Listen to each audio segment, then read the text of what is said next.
Shalom. Kita bertemu lagi keluarga besar Rema yang disayangi Tuhan dalam program kita hari ini, harinya Tuhan.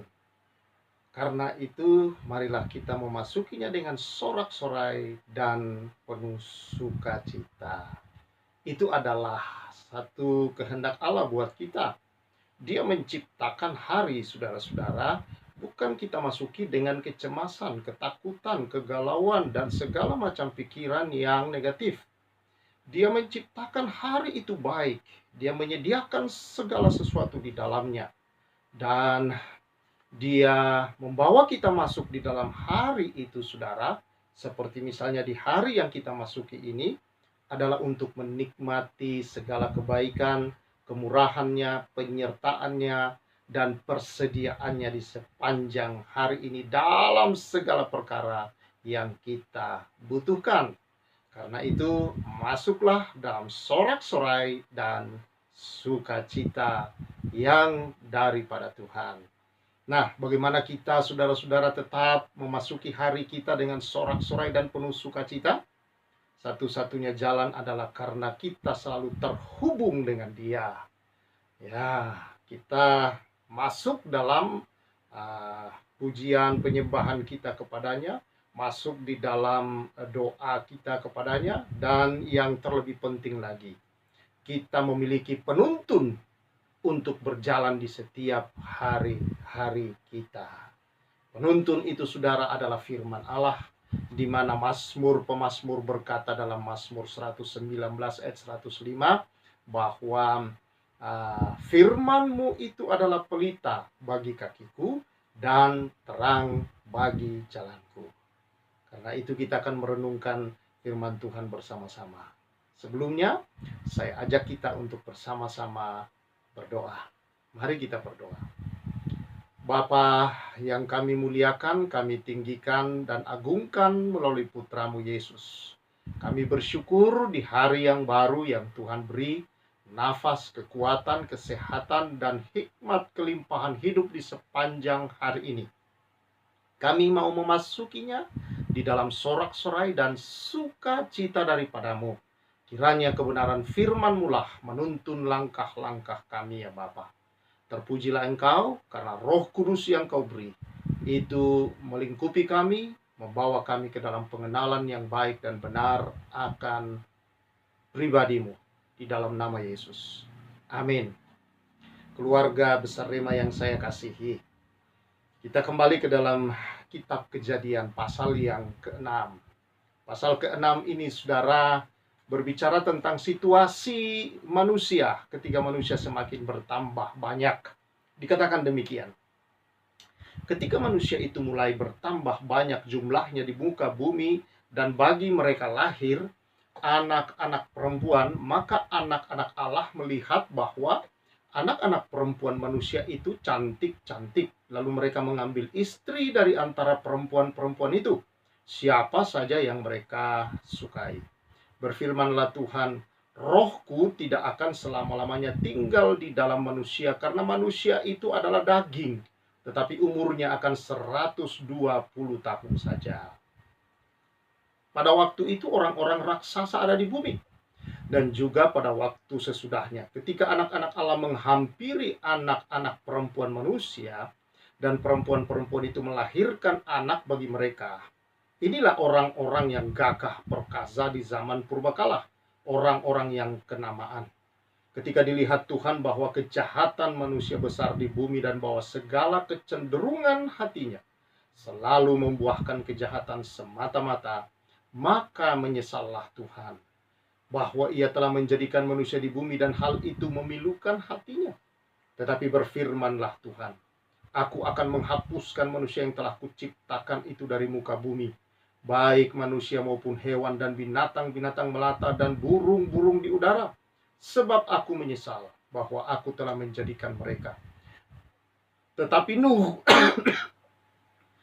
Nuh mendapat kasih karunia di mata Tuhan. Inilah riwayat Nuh. Nuh adalah seorang yang benar dan tidak bercela di antara orang-orang zamannya.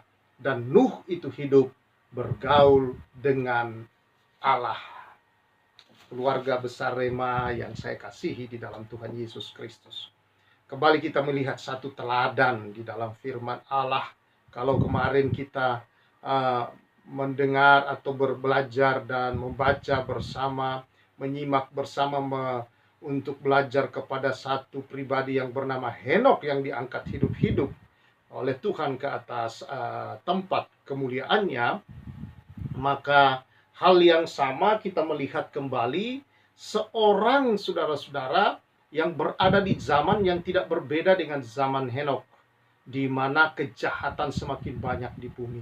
Bahkan kalau kita membaca tadi saudara-saudara bahwa anak-anak Allah itu kemudian menikah atau mengambil perempuan anak manusia lalu melahirkan raksasa-raksasa orang kenamaan di bumi. Semua ini saudara-saudara ada banyak penafsiran, tetapi penafsiran yang paling diterima dari bagian firman Allah ini adalah bahwa yang dimaksudkan di sana dengan anak-anak Allah dan itu adalah orang-orang saleh keturunan Set yang kemudian rupanya melihat bahwa keturunan Kain yang adalah orang-orang yang tidak takut akan Tuhan itu kemudian mereka menikah. Dan ini menghasilkan orang-orang raksasa di bumi. Artinya pada waktu itu saudara-saudara terjadilah bahwa karena anak-anak Allah menikahi orang-orang yang tidak seharusnya, yang tidak takut akan Allah, maka mereka menurunkan keturunan-keturunan yang tidak takut akan Allah. Kata raksasa, kata orang kenamaan adalah berbicara saudara-saudara tentang keangkuhan, tentang kejahatan-kejahatan yang ada masa itu, dan itu membuat Tuhan menjadi murka atas semua itu. Dan Tuhan berfirman bahwa Dia akan menghapuskan semua manusia. Dia mau hapuskan kembali, yaitu semua manusia dan juga bahkan binatang-binatang melata, burung-burung dan semua makhluk hidup. Tetapi saudara, yang menarik di sini bahwa Tuhan menyisahkan seseorang yang bernama Nuh. Nuh mendapat kasih karunia di mata Tuhan. Dan dikatakan Nuh ini seorang yang benar, tidak bercela, dan juga saudara seorang yang bergaul dengan Allah. Sekali lagi kita membaca tentang orang yang saleh dan orang yang bergaul dengan Allah di tengah masa orang sibuk dengan perkara dunia, dengan dosa, dengan kejahatan, dengan mengikuti keinginan-keinginan mereka. Ada orang Tuhan, saudara-saudara, yang kemudian tetap hidup di tengah orang banyak yang melawan arus daripada apa yang sedang terjadi. Dan dia adalah Nuh. Dan dikatakan saudara-saudara bahwa pergaulan Allah dengan Nuh ini adalah karena kasih karunia Tuhan.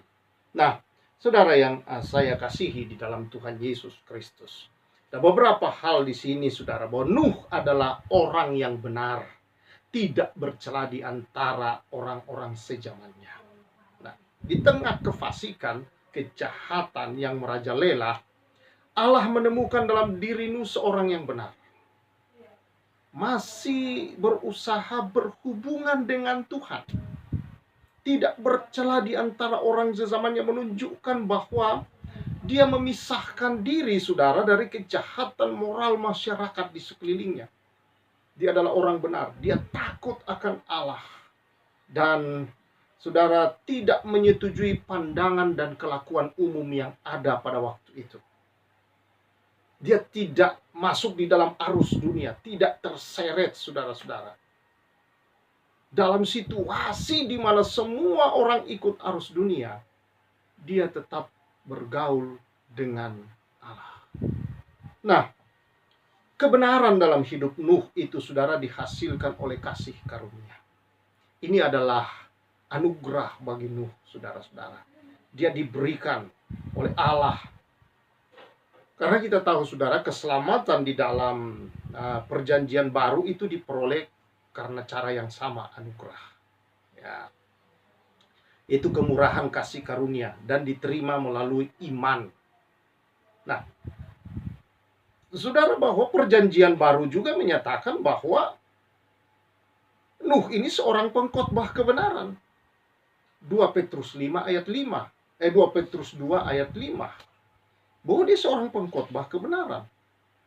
Jadi melalui kasih karunia Allah yang diterima melalui iman yang begitu vital, menghasilkan usaha yang tulus bergaul dengan Allah dan hidup terpisah dari angkatan jahat, menyatakan bahwa Nuh ditentukan untuk menerima kebenaran sesuai dengan imannya.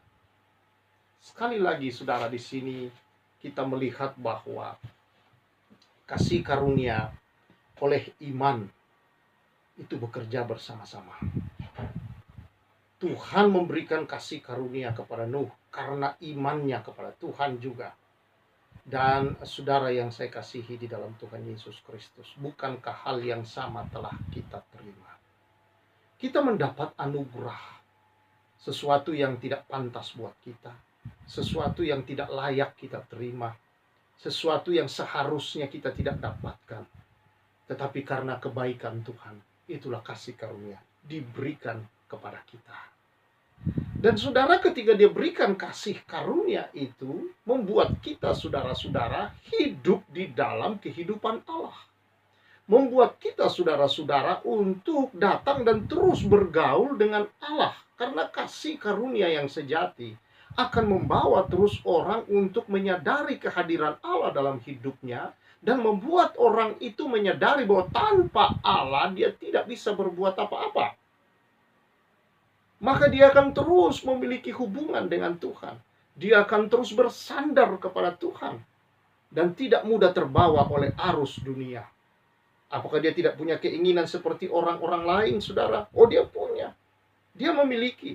Tetapi dia menyadari bahwa dia memiliki yang jauh lebih besar dan bermanfaat, bukan hanya di dunia, tetapi di dunia yang akan datang dalam kekekalan bersama Allah. Itu jauh lebih berharga daripada yang sementara di bumi ini. Sehingga dia menyangkali dirinya, saudara, belajar dan hidup di dalam anugerah itu. Ini yang membuat saudara-saudara satu perbedaan yang signifikan antara Nuh dengan orang-orang di sekelilingnya. Orang-orang yang lain juga saya percaya waktu itu bahwa mereka juga mengetahui dan mengenal Tuhan. Mereka tahu tentang Tuhan. Dan mereka juga mendengar tentang Tuhan. Karena apa? Nuh berkhotbah kepada mereka selama puluhan, ratusan tahun sebelum air bah datang. Bayangkan saudara, Nuh berkhotbah terus kepada mereka. Tetapi mereka lebih senang dengan perkara dunia. Jangan sampai hal ini terjadi, saudara. Begitu banyak firman datang kepada kita. Begitu banyak kebenaran yang disampaikan karena anugerah Tuhan yang dicurahkan kepada kita. Tetapi kita mengeraskan hati. Kita, saudara-saudara, lebih memilih mengikuti keinginan kita. Lebih mengikuti perasaan-perasaan kita. Lebih mengikuti apa kata orang terhadap kita daripada apa kata firman Allah. Kita mengikuti perasaan sakit kita, perasaan benci kita, perasaan marah kita. Kita lebih mengikuti, saudara, segala pikiran negatif kita terhadap seseorang, atau bahkan bisa mengubah pandangan kita terhadap Tuhan. Dan akhirnya seseorang, saudara, mulai menjauhi Tuhan, menjauhi persekutuan-persekutuannya, ibadah-ibadahnya bersama dengan orang percaya, dan mulai, saudara-saudara, bahkan nantinya sedikit demi sedikit terkikis bahwa rasa cintanya kepada Tuhan menjadi dingin. Dan inilah tanda akhir zaman yang Yesus jelas-jelas katakan dalam Matius 24. Tanda yang paling jelas untuk akhir zaman, saudara, adalah kasih kebanyakan orang menjadi dingin. Mengapa? Karena tekanan dunia. Kalau orang tidak bergaul dengan Tuhan dan tidak ikut dalam perintah-perintah dan sungguh-sungguh bersandar dalam Tuhan, dunia ini akan lebih menarik. Tetapi dunia ini juga, saudara-saudara, akan membuat kesakitan-kesakitan yang membuat kita bisa menjauh. Tetapi saudara-saudara yang saya kasih dalam Tuhan, saya mau katakan bahwa anugerah Tuhan atas hidup kita jauh lebih besar. Kematian dan kebangkitan Kristus itu berkuasa. Maut saja dia kalahkan, kuasa dosa dia kalahkan. Dan kemenangan itu didedikasikan untuk kita, diberikan di dalam orang percaya yang dipanggil, dipilih. Bukan karena saudara yang mau percaya Yesus, tetapi Kristuslah yang telah memilih Anda dan saya. Dan ketika dia pilih, dia tidak sekedar memilih, dia berikan hidupnya ke dalam kita. Dia taruh rohnya pribadi ketiga dari Allah, yaitu Roh Kudus.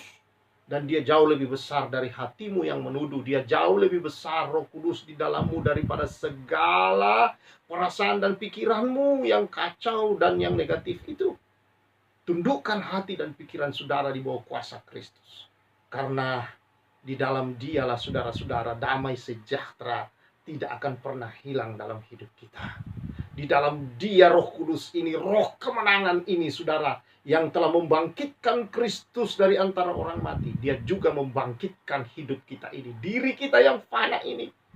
Dia mampu membangkitkan tubuhmu yang sakit menjadi sehat. Dia mampu membuat saudara segala pikiranmu dan segala tekanan dalam pikiranmu itu dipatahkan. Semua kukuk perhambaan dosa dan kukuk perhambaan dari dunia ini dipatahkan di dalam kuasa Roh Kudus. Dan Roh Kudus tidak jauh, dia ada di dalam Anda dan saya. Karena itu saudara, kita sebagai anak-anak Tuhan patutnya bersyukur. Dan patutnya kita lebih bersungguh-sungguh. Di akhir zaman ini, terlalu banyak saudara yang bisa menarik Anda kepada dunia. Tetapi juga banyak yang bisa dari dunia ini menyakiti Anda. Untuk Anda menyalahkan segala sesuatu. Menyalahkan semua orang. Menyalahkan dirimu. Menyalahkan Tuhan bahkan. Dan ini berbahaya. Hal yang penting buat kita bahwa kalau semua itu datang dalam hidup kita, jadikan kesempatan itu lebih dekat dengan Tuhan. Jadikan kesempatan itu saudara untuk lebih mengenal Allah. Bahwa Dia penuh kasih, Dia penuh pengampunan. Dia memberi pengampunan kepada orang-orang yang menyiksa dia. Dia berkata, Bapa ampuni mereka. Mereka tidak tahu apa yang mereka lakukan. Saya percaya kemenangan dan damai sejahtera, sukacita dan sorak-sorai akan penuh dalam Anda. Kalau Anda berkata seperti Kristus.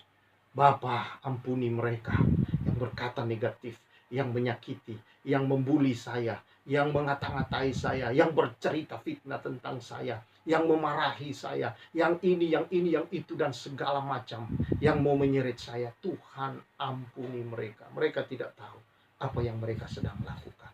Saudara, ketika kita sedang berdoa untuk orang-orang yang menyakiti kita, kata Yesus, sesungguhnya saudara-saudara, kita sedang melakukan yang terbaik dalam hidup, yaitu membuat damai sejahtera, sukacita dan sorak-sorai kita tidak dirampas oleh iblis. Tetapi senantiasa saudara-saudara, dalam hidup kita ini, kita hidup dalam damai dengan semua orang, dengan Tuhan, dengan diri kita. Dan inilah sejahtera yang sejati. Karena dimanapun Anda berada, Anda tidak tertekan, Anda tidak terganggu dengan apapun. Anda akan terus dalam damai dan sukacita yang daripada Tuhan. Anda dapat menyembah dengan menyembah Tuhan dengan lebih baik. Anda senantiasa hidup saudara-saudara menikmati sukacitamu dan kebahagiaanmu bersama dengan Tuhan. Dan itu akan berdampak ke dalam keluargamu, berdampak kepada orang-orang sekelilingmu, keluarga besarmu, mertuamu, saudara-saudaramu, ipar-iparmu, teman kerjamu, bosmu, pimpinanmu, dan siapa saja akan berdampak luas kalau engkau memiliki hati yang bebas dan penuh damai sejahtera, sorak-sorak dan sukacita Tuhan. Karena itu saudara yang saya kasihi, mari kita teladani Nuh. Walaupun di tengah banyak semua orang sedang mengikuti arus dunia, tidak ada orang mau mendengarkan dia, dia tetap menyatakan kebenaran. Mungkin orang tidak peduli saudara-saudara, kita melakukan yang benar, yang baik. Bahkan kadang orang menganggapnya atau menanggapinya dengan cara negatif. Menganggap apa yang kita lakukan justru tidak baik. Tetaplah lakukan yang baik. Tetaplah saudara-saudara berdiri di atas kebenaran. Tetaplah saudara-saudara berjalan dalam kebenaran. Karena kebenaran tetaplah kebenaran. Dan kebenaran itulah yang membawa kemerdekaan dalam hidup ini. Sekali kita menjadi terang, kita tetaplah terang. Sekali kita adalah anak-anak Tuhan yang adalah garam dunia ini, kita tetaplah garam dunia. Jangan engkau yang diterangi atau digelapin oleh dunia, atau janganlah engkau dibusukkan oleh dunia. Biarlah saudara-saudara, roh yang ada di dalammu menjadikan engkau terang bagi suamimu, anakmu, bagi istrimu kalau engkau suami, bagi mertuamu, bagi keluarga besarmu, bagi teman kerjamu, teman sepersekutuanmu, teman gerejamu, dimanapun engkau berada dengan siapapun. Engkau adalah terang dan engkau adalah garam. Ingat, itu status saudara yang Tuhan karuniakan, yang tidak mungkin kalau bukan karena kasih karunia. Syukuri kasih karunia itu, saudara. Syukuri. Syukuri, saudara. Bagaimana cara kita mensyukuri? Dengan hidup di dalamnya dan memancarkannya kepada dunia. Maka damai sejahtera Allah yang melampaui segala akal memelihara hati dan pikiran saudara dan saya. Kiranya teladan-teladan orang-orang ini membawa kita juga bergaul dengan Allah. Iblis ingin saudara tidak bergaul dengan Allah. Iblis ingin saudara tidak hidup benar. Iblis ingin supaya engkau meragukan kasih karunia Tuhan. Iblis ingin saudara-saudara supaya saudara tidak mempercayai sepenuhnya Tuhan. Iblis ingin supaya saudara tidak mempercayai sepenuhnya akan kebaikan-kebaikan Tuhan. Itu kehendak iblis. Dia rampas sedikit-sedikit. Tetapi saudara yang saya kasihi, kemenangan Kristus di kayu salib, tidak ada yang bisa membatalkan itu dalam hidupmu. Dia tetap mengasihi engkau, dia tetap menyayangi saudara, tetap bersama saudara. Rohnya yang dia berikan tidak pernah dia ambil. Dia selalu ada bersama engkau. Engkau rasa atau tidak, dia ada bersama engkau. Karena dia sudah berjanji, sekali-kali aku tidak meninggalkan dan tidak membiarkan engkau.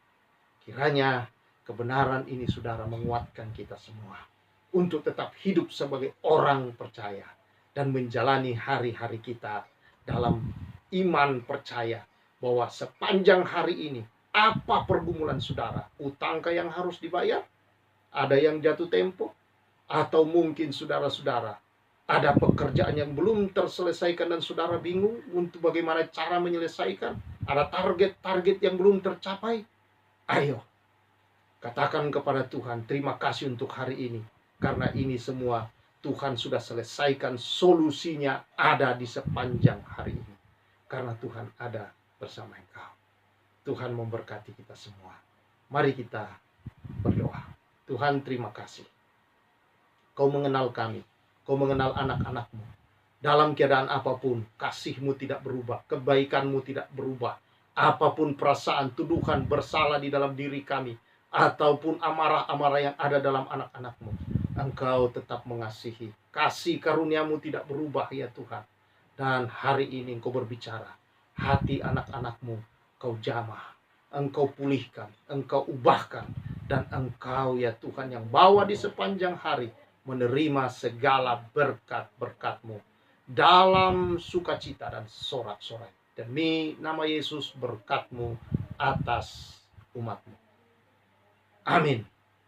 Jalani harimu saudara dalam sorak-sorai dan sukacita, karena ini hari adalah hari yang Tuhan ciptakan untuk kebahagiaan dan sukacita.